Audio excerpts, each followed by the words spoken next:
ഇന്നിപ്പോൾ ഞാനിതാട്ടോ രാവിലെ തന്നെ വോട്ട് ചെയ്യാൻ പോവാണ് കേട്ടോ. സാധാരണ നമ്മൾ ഉച്ച കഴിഞ്ഞിട്ടൊക്കെയാണ് പോവല്. പക്ഷെ ഇന്ന് ഇതാട്ടോ 7 മണിക്കാണ് തുടങ്ങുക എന്ന് പറഞ്ഞപ്പോൾ ഞങ്ങൾ 7 മണി ആയപ്പോൾ തന്നെ ഇറങ്ങിയിട്ടുണ്ടായിന് കേട്ടോ പുരേന്ന്. ഞാൻ ഒറ്റക്കല്ല, അനിയത്തികളും താത്തയൊക്കെ ഉണ്ടായിന് കേട്ടോ. ഞങ്ങൾ മൂന്നാളും കൂടെയൊക്കെയാണ് പോയിട്ടുണ്ടായിരുന്നത്.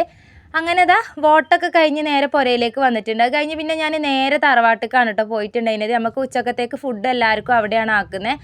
അപ്പോൾ കുറച്ച് കൂടി കൊടുക്കാനൊക്കെ വേണ്ടിയിട്ട് അങ്ങോട്ട് പോയിട്ടുണ്ടായിരുന്നു. പിന്നെ അതൊക്കെ കഴിഞ്ഞിട്ടാണ് ഇങ്ങോട്ട് വന്നപ്പോൾ ചായം കടിയൊക്കെ ആക്കണത് കേട്ടോ. അപ്പോൾ എന്തായാലും നേരെ വൈകിയിട്ടുണ്ട്. പിന്നെ ഇക്കാനെ വിളിച്ച് നോക്കിയപ്പോൾ ഇക്ക ചായ കുടിക്കാനൊന്നും ഉണ്ടാവില്ല, ഇനിയിപ്പോൾ വൈകുന്നേരമേ വരുള്ളൂ എന്ന് പറഞ്ഞു. ഇലക്ഷൻ്റെ ഓട്ടവും കാര്യങ്ങളൊക്കെ ആയിട്ടൊക്കെയാണ് കേട്ടോ ഉള്ളത്.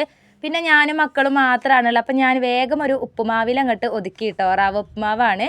സാധാരണ ഇവിടെ ആർക്കും അങ്ങനെ വലിയൊരു രാവിലത്തെ നാസ്തയൊക്കെ അങ്ങനെ ഇഷ്ടമൊന്നും ഇല്ല കേട്ടോ. ഇക്കാക്കൊന്നും തീരെ ഇഷ്ടമല്ല, ഉപ്പുമാവ് കഴിക്കലും ഇല്ല കേട്ടോ അങ്ങനെ. പിന്നെ ഞാനും മക്കളും മാത്രമല്ല ഇന്ന്, അതുകൊണ്ട് അങ്ങോട്ട് ഒപ്പിക്കാമെന്ന് വിചാരിച്ചിട്ടാണ് കേട്ടോ. അപ്പോൾ ഞാൻ റവയൊക്കെ ഒന്ന് വറുത്തെടുത്തിട്ടുണ്ട്.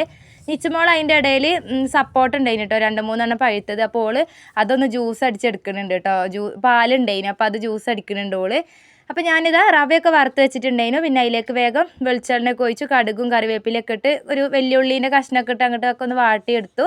പിന്നെ ഇതാ ആവശ്യത്തിനുള്ള വെള്ളവും ഒഴിച്ച് ഉപ്പൊക്കെ ഇട്ട് കൊടുത്ത് ഒന്ന് തിളപ്പിക്കാൻ വേണ്ടിയിട്ട് വെക്കുന്നുണ്ട് കേട്ടോ. ക്യാരറ്റൊക്കെ ഉണ്ടെങ്കിൽ നല്ല ടേസ്റ്റാണല്ലേ ഈ ഉപ്പുമാവ്. പിന്നെ മക്കൾ കഴിക്കും കേട്ടോ. നമ്മൾ വൈകുന്നേരത്തെ ചായക്ക് എന്തെങ്കിലും ഒരു ചെറുകടി പോലെയൊക്കെ അങ്ങനെ ഉണ്ടാക്കൂലേ, വൈകുന്നേരം ചായ കുടിക്കാൻ ഉണ്ടാക്കൂലേ റവ ഉപ്പുമാവൊക്കെ, അതിഷ്ടമാണ് കേട്ടോ അവർക്ക്. രാവിലത്തെ നാസ്തക്കാണ് വലിയൊരു ഇതില്ലാത്തത്. എന്തായാലും ഇന്ന് സംഭവം നല്ല രസമൊക്കെ ഉണ്ടായിന് കേട്ടോ. നമ്മൾ എപ്പോഴൊന്നും ഉണ്ടാക്കാത്തതുകൊണ്ട് വല്ലപ്പോഴും കഴിക്കുമ്പോൾ ഒന്നും അങ്ങനെ കുഴപ്പമൊന്നുമില്ല കേട്ടോ.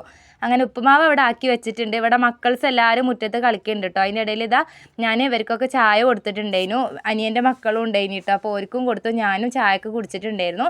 പിന്നെ ഇതാട്ടെ നമ്മളെ നേർച്ചേൻ്റെ അവിടെ മക്കൾ നേർച്ച തുടങ്ങുകയാണ് വെള്ളിയാഴ്ച. അപ്പോൾ അന്ന് അവിടെ കച്ചവടം ചെയ്യാൻ വേണ്ടിയിട്ട് നാഫിയും അനുവും കൂടെ കച്ചവടം ചെയ്യാൻ വേണ്ടിയിട്ട് ഓർക്ക് വേണ്ടിയിട്ട് ഉപ്പിലിട്ട് വെച്ചതാണ് കേട്ടോ അതൊക്കെ. പിന്നെ ഞാൻ വേഗം എൻ്റെ പണികൾ എടുക്കുകയാണ്. പിന്നെ വേഗം അടുക്കളയൊക്കെ ഒന്ന് ഒതുക്കി എല്ലാം ഒന്ന് വൃത്തിയാക്കുന്നുണ്ട്. പാത്രം കഴുകാനൊക്കെ ഉള്ള സിങ്കിലേക്കൊക്കെ കൊണ്ടുപോയി ഇട്ടിട്ടുണ്ട്. അടുക്കള ഒന്ന് വൃത്തിയായാൽ തന്നെ ഒരു പകുതി സമാധാനമാണ് അല്ലേ. വീട് കാണുമ്പോൾ തന്നെ നമുക്കൊരു ഇതാണല്ലോ. ഇനി ഇതാട്ടോ വേഗം ബാക്കിയുള്ള പാത്രങ്ങളൊക്കെ ഒന്ന് കഴുകിയെടുക്കുകയാണ്. കുറേ ഉണ്ടായിന് കേട്ടോ പാത്രം കഴുകാൻ. ഞാൻ പകുതി മുക്കാലും കഴുകിയെടുത്തതിൻ്റെ ശേഷമാണ് കേട്ടോ വീഡിയോ എടുത്തിട്ടുണ്ടായിരുന്നത്. അടുക്കളക്ക് എന്താ പറയുക, കാണാനെങ്കിലും ഒരു ഗുണം വേണ്ടേന്ന് വിചാരിച്ചിട്ടാണ്. അങ്ങനെ എൻ്റെ വീട്ടിലത്തെ പണികളും കാര്യങ്ങളൊക്കെ കഴിച്ച് കുളിയൊക്കെ കഴിഞ്ഞിട്ട് കേട്ടോ ഞാനും താത്തയും നമ്മളെല്ലാവരും കൂടെ തറവാട്ടിക്ക് വന്നിട്ടുണ്ട് ചോറ് കഴിക്കാൻ വേണ്ടിയിട്ട്. എല്ലാവരും ഇവിടെ തന്നെ ഒരുമിച്ച് അങ്ങനെ കഴിക്കാമെന്ന് വിചാരിച്ചിട്ടാണ് കേട്ടോ. ആരും വീട്ടിലേക്കൊന്നും കൊണ്ടുപോയിട്ടില്ല. നമുക്ക് എല്ലാവർക്കും ഇവിടെ തന്നെ അങ്ങോട്ട് കഴിക്കാമെന്ന് വിചാരിച്ചിട്ടാണ്. അപ്പോൾ അതൊക്കെ കഴിച്ചു. പിന്നെ നേരെ എല്ലാവരും കൂടെ അനിയൻ്റെ വീട്ടിലേക്ക് പോയി വൈകുന്നേരം. പിന്നെ എല്ലാവരും പാടെ അവിടെ കഥയും പറഞ്ഞ് അങ്ങനെ ഇരുന്നിട്ടോ മഗ്‌രിബ് വരെ എല്ലാവരും ഉണ്ടായിരുന്നു. താത്തയും ഏട്ടന്മാരും അനിയന്മാരും എല്ലാവരും ഉണ്ടായിന് കേട്ടോ. അപ്പോൾ എല്ലാവരും കൂടെ അങ്ങനെ ഇരുന്നിട്ടുണ്ടായിരുന്നു. അപ്പോൾ ഇന്നത്തെ കുഞ്ഞു വീഡിയോ ഇത്രയേ ഉള്ളൂ കേട്ടോ.